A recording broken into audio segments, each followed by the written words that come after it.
All right, y'all. It's round 2 o'clock. We got some breakdowns to give for the past matchups and then a little bit of the future to predict. So let's get to it. All right. I'll just go from the top down for recapping. Mavs Pelicans, nothing to talk about. The Pelicans suck. The Mavs are good. They sweep as expected. Clippers Warriors 4-2, basically as expected, outside of like one hero game from Jesus Wood to earn the Warriors a win. It was pretty much the Clippers being better and Jesus Wood tanking in the playoffs. Angel boarded really well. Roman, 3-point god, up and down, but as predicted, Clippers move on. Nuggets Blazers, I predicted the Nuggets would lose here. The games were reasonably close, so even though it was a 4-1, I would have given this more like, it had the vibe of a 6-game series. I don't know if I'd go 7. I just like Joe Sandberg, but Joe Sandberg sucked. Also, Evan put Vogler at power forward, which I personally felt was risky given Vogler's not very athletic anymore, but it totally paid off. Great move. Shut down Devon Santiago. Definitely when we get to the Rockets-Nuggets matchup, that'll be interesting to see what he does with Vogler. And then finally, the Rockets-Lakers. I forget what I predicted for this one. Maybe it was a 4-2 for the Rockets. I hate both these teams. The Lakers really do suck. I also think the Rockets suck. The Rockets won. Not a lot to talk about. Del Val had a couple standout games. The Lakers, I just hate everyone on that team. Next, the Wizards Celtics. You know, I talked in the previous Zachetology for round 1 about how I thought Granville was the best player. He could be dominant against Bernardino Zubero, who has no quickness. And then I picked the Wizards. I was right about the whole Granville part. I just forgot to pick the Celtics at the end of that video. I don't write down my guesses beforehand, and so sometimes my own idiocy in the moment gets the better of me. I'm going to chalk that one up. And then we have the big drama. The Bucks fall to the Magic. The 2-seeded Bucks, probably championship favorites to most. I bet if we took a poll before round 1, the Bucks would have been. The big drama here, there's really 2 takeaways I have about this game. One, Noel's game planning. So last season, and this isn't to give myself credit because I think there's 10 different GMs that could have done this. Last season, I basically gave Noel game plan depth charts to run. Granted, Noel didn't have to obey them. I don't know if he did, but it worked out pretty well for him. And then this season, while I know Noel watched the video, he said he didn't upload at all. He said let it ride. That clearly did not pay off for him.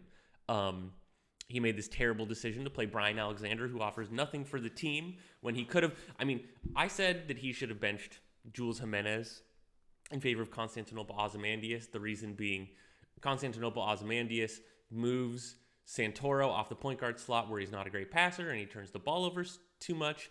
Ozymandias will raise the efficiency of everybody. He's still an all right defender. I would have been fine if he started Jules Jimenez or Rayford Fox too, because those are like the other clear guys you got to start at the wing or the center. Instead, he starts Brian Alexander. He loses a close one to the Magic. The big thing for the Magic is like it felt like last year, I forget who the Magic played in round 1. Claudio Villanueva did not play good defense.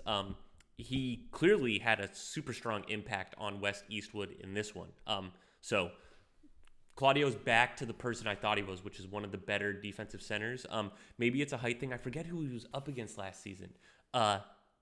But West Eastwood, I think, is 7 feet, maybe 7'1", and Claudio's 6'10". That will still continue to be the question, is like, can Claudio match up against taller guys?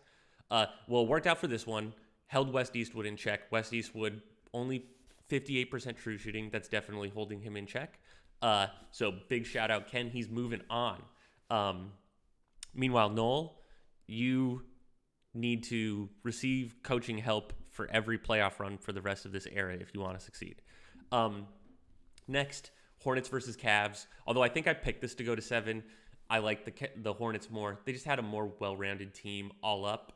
It did feel like Barlayer got the better of Brasido. I didn't necessarily expect that to happen, but playing DJ Newbill, I called this out before. I mean, he's just like, it's cool when he gets 15 assists, but it's like he's so bad defensively. And there was a couple games where Daniel Puentes just popped off, and that's, in my opinion, strictly because of DJ Newbill being his defensive matchup. And then finally, the Nets versus the Bulls. This series went the exact way we thought. The big question I had for this one was whether or not Olin Harris was going to be the type of guy who can single-handedly like win a playoff series a la a Chuck Dean or a Winston Stitches, and the results are in, and he can. This is bad for the league because he's not even fully developed. He's got at least a couple, I would imagine, at least a couple years left to develop, given his ratings. And so it could get ugly. I think it will be interesting to see how he does against better competition because, again, as I mentioned, the Bulls don't really have like that multi-tool, do-it-all wing to defend like a guy like Olin Harris, and that definitely showed in that series. So now we'll go from the bottom up. On the topic of Olin Harris and the Hornets, Olin Harris versus the Hornets. The big question in this one is whether Olin Harris can do exactly what he just did against slightly improved competition. Like, the offense of the Hornets is better than the offense of the Bulls, but the Bulls were also winning by like 30 every game against the Bulls. So the Nets have some, like, even though I don't think the Nets defense is the best in the league, it's not bad. Again, I like Din, I like Burnside. Olin Harris is obviously a fantastic defender. For the Hornets, it's like you basically run the same lineup you're running. You put Barlayer at 2. You put, let me pull up the lineup so I get it right. You put Puentes at point guard, Barlayer at shooting guard, and Coach Beard at small forward. And it's just kind of like you just have to accept whatever the hell what position Olin wants and see how it goes. I would imagine if you're Itawin, you would prefer the Olin Harris on Coach Beard matchup. Coach Beard is short. He is very athletic and has all right defensive ratings, but he's only 6'2". I think Olin Harris is also a great matchup against Rolfus because Rolfus is not particularly athletic. He's a C plus B C athlete. Even though he has good ratings and a 6'7", Olin is like 6'7", AAAA. He's just unstoppable. He's 6'8", AAAA. It's lunacy. So anyways, I expect to see Olin Harris put on a similar performance against the Hornets. I think the big thing that will change is that the Hornets will score more points. What will the end result of this be? Closer games, but fundamentally the same result. Also, Daniel Puentes was going off against the Cavaliers. Now Daniel Puentes faces a much tougher matchup of Demetri Smith, who's a very good defender. So all in all, I still like the Nets, is what I'm trying to say. If Olin gets matched up against Barlayer, I think it could get extra ugly because I think Olin could probably shut down Barlayer. I don't think Barlayer could do the same for the Hornets against Olin. It's weird with the Hornets and the Nets. It's like they got nets in them. It's fucking with my brain. Apologies. So at the end of the day, I think the Nets cruise on this one. You know, I don't think the front court of the Hornets can break through the Din Burnside front court. Like, is Mobley good? Yeah, Mobley's good, but I don't think Mobley is dominant enough to break through that front court in a notable way. He had a pretty bad first series against the Hornets. That being said, he was against Efren Strong, and Itawin's front court is not as good as Efren Strong, but still, I like the Nets. Let me give them a 4-2. I mean, I want to be clear. The Hornets still have quality players, but they're just like... In a weird way, this is probably the last chance the league has to stop Olin Harris before things get totally out of control. So maybe someone can stop him. The Hornets, the Magic, and the Celtics are all... Well, the Hornets and the Celtics, I feel, are similar in terms of quality. The Magic, I don't know. We'll see. And on that note, we have the Magic versus the Celtics, the 7 seed versus the 6 seed, the double upset. This will be an interesting one because the Magic just succeeded in part. There was really 2 parts to the Magic's success. There was the defense against Francois Santoro. Obviously, Seth Lee, a really nice, tall perimeter defender, even though he can't score the ball. But then the other half was that Claudio Villanueva shut down Wes Eastwood. Now, Wes Eastwood is almost like a mirror image of Granville de los Santos. They're like in my opinion, basically the same player. Just there's 2 copies of them. So by that logic, you would expect that... Granville could get shut down by Claudio Villanueva, giving the Magic a pretty good shot at the series. The big tricky part about this is, like, unlike the Bucks, who were so confident in their lineup and only had and opted to go with only one true big man in Wes Eastwood, the Celtics are running a 2 big man lineup basically all the time with D'Angelo Wilson and Granville. So, and I think against the Wizards, they did that. So the big question is D'Angelo, or excuse me, is Granville going to start at power forward, or is he going to start at center? And if you're the Magic, do you like care about swapping or trying to play games about who plays where? The reason I say this is because if Granville starts at power forward, then he's matched up against Bechtel. He's going to get the ball every possession. It's going to make Bechtel foul out super fast, and he's not going to be matched up against Claudio as much. It's like super advantageous for the Celtics. And then you get into this mind game, and there's like, okay, then you can move Claudio to power forward, but then like the Celtics, do they just start Granville at center anyways and like not overthink it, and then the Magic overthink it, and now they've got Claudio Villanueva at power forward, and then they've got Bechtel at small forward, but then who's the center for the Magic? Well, it's someone shitty because they don't have any other really good big men, and like Bechtel is really a wing masquerading as a big man. I don't know, it gets messy. I think the point I'm trying to make is that the Celtics have the advantage with the front court because they have two guys in D'Angelo Wilson and Granville who can both somewhat capably play power forward and center. So it's just like this is a coin flippy type series in the sense that maybe the coin flip goes well. I think the ideal thing for Ken would be that he just plays Claudio at center. He gets matched up against Granville. Granville plays at center. They go head to head, and then Bechtel gets D'Angelo Wilson. But I think like there's no way Gasper's going to do that. I think Gasper has to play Granville at power forward because I think it just fucks up the Magic's lineup. And then at that point, it gets tricky. Now, the Magic did just beat the Bucks, but so they clearly can win some games. The front court is an interesting one. You know, the Magic did so well not because their front court scored fantastically. Arden Justice was very good. I do want to be clear. He was like the offense. I don't know. Calling a guy who gets 17 points per game on 45 minutes of playing an offensive star is not the right answer, but he scored well. And then Willie Hendry was the star. He scored really, really well. I just don't know if that's sustainable. Willie Hendry shooting 55% from three. I think that will come down to earth. I don't particularly love the Celtics perimeter defense. It's probably their weakness, right? Like Tyreek Stein, not a good perimeter defender. Cletus, who is an all right perimeter defender, he doesn't have the quickness and strength. So that will be the Magic's key to victory is really, now that I'm looking at the stat line, I hadn't looked as much. What Willie Hendry did is insane. He's definitely the MVP of the playoffs so far. It's shocking, but I don't expect it to happen again. I think even though the Magic have the advantage in the front court, I feel like things will need to pan out well. Seth Lee will need to get matched up onto Gregory He-Man wherever he ends up, point guard, shooting guard. Willie Hendry will have to play the other position. He'll have to go off, and he'll need to win the matchup where he gets Claudio put on Granville. All of that happening seems not likely. I'm going to pick the Celtics in this one to go. I think it'll be a fun one. I'm going to pick the Celtics to win in 7, excuse me.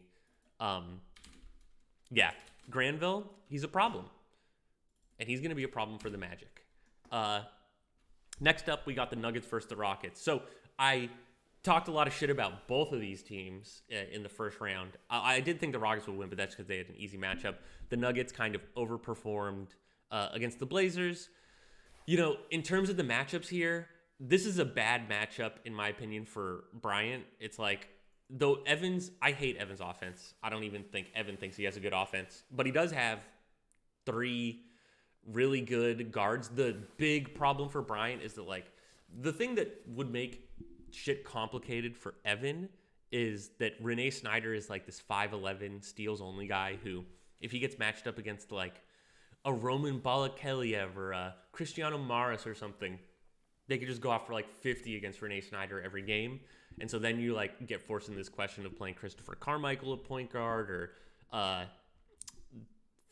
Joseph Valdez at point guard. Obviously, playing Joseph Valdez at point guard is the thing that killed the Nuggets last season. They were already outmatched, but like those are guys who you don't want to have as point guards. He doesn't have to worry about that against the Rockets. I think, although Renee Snyder is not the ideal matchup, Renee Snyder against David Del Valle is kind of like the two midgets trade ridiculous 3-point percentage, and then you let the rest of the teams, like parts of your team, play it out. And for the rest of the parts of your team, I think the Nuggets are just superior. It's like Matty Grease is kind of just a not as good version of Damon Vogler. Pocket Pussy is just like Pocket Pussy and Joseph Valdez are basically the same player to me. Pocket Pussy is a better defender. but that's only useful if you're playing against someone who's going to shoot the ball a shitload. And like Joseph Valdez shoots the ball a little bit, but it doesn't necessarily have to be a shitload. I think, yeah, there's some matchup interestingness. It's like you could play David Delval at shooting guard if you're Bryant, which would be bold. And the reasoning would be that you could get pocket pussy against whoever Evan plays at point guard, whether that's Renee Snyder, Joseph Valdez, Christopher Carmichael, and like harm basically one of the core pieces of Evan's offense, which is that point guard slot. But harming Evan's offense is like diminishing returns because it's already so bad. At the end of the day, I think Evan just has the superior talent across the board.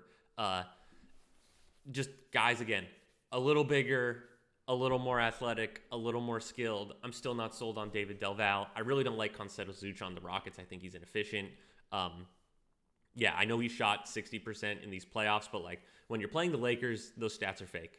So I'm feeling the Nuggets in like a 4-2 here. I like more than anything. I think it wasn't that I hated the Nuggets. I really liked the Blazers and I wanted them to be better. The Nuggets are not going to get to the finals. I would be pretty shocked, but Evan has found himself in a unbelievably favorable bracket, dodging. Like really, the Clips and the Mavericks were the two best teams in the conference by a pretty wide margin to me. So this bottom part of the bracket, it's all the shitty people brawling it out.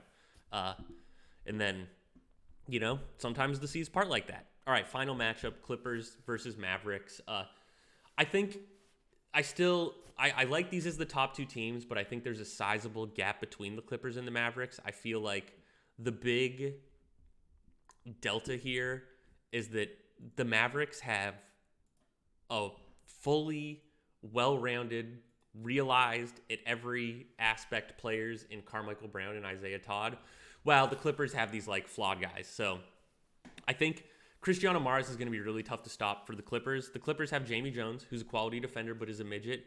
And then the Clippers have Roman Balakeliev, who is, at least he's got the size and something resembling athleticism, but he's got no defensive ratings. And like Cristiano Maras is big and he's going to score no matter who the Clips put on him.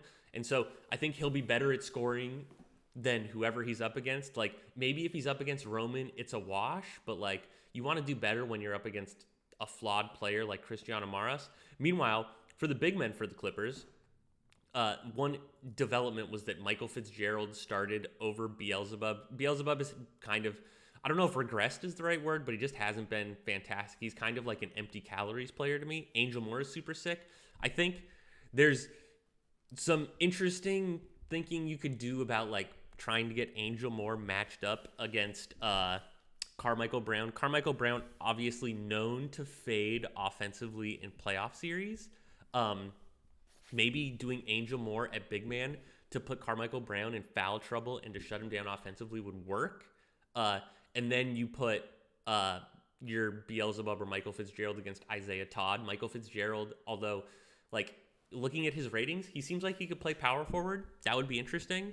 I still think, again, the problem here is that like, while I like Angel Moore a lot, like Isaiah Todd and Carmichael Brown are just superior, more well-rounded players than the Clippers front court. And then I think I think Cristiano Maras is kind of a matchup problem for the Clippers. The other unfortunate thing for the Clippers is like Ira Dean is super sick, but like the shooting guard, small forward positions for the Mavericks is like the least important position to their team. They're starting William DeFay, who played great last series, but he's not exactly a critical cog in this team. I don't think his usage will remain super high.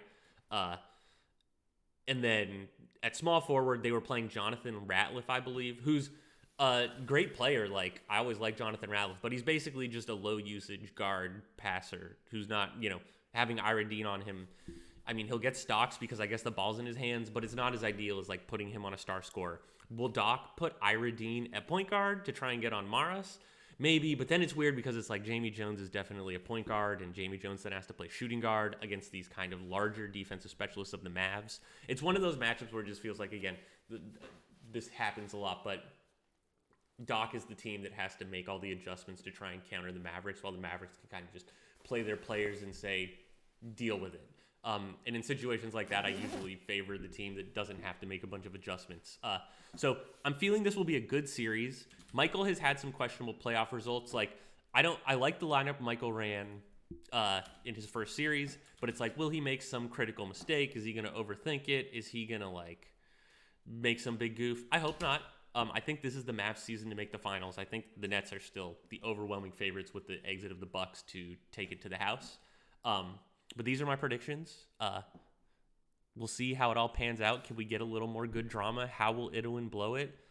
We will see. Time will tell. Stay tuned for the conference finals, Zachetology, in 24 hours. And until then, stay breezy. Toodles.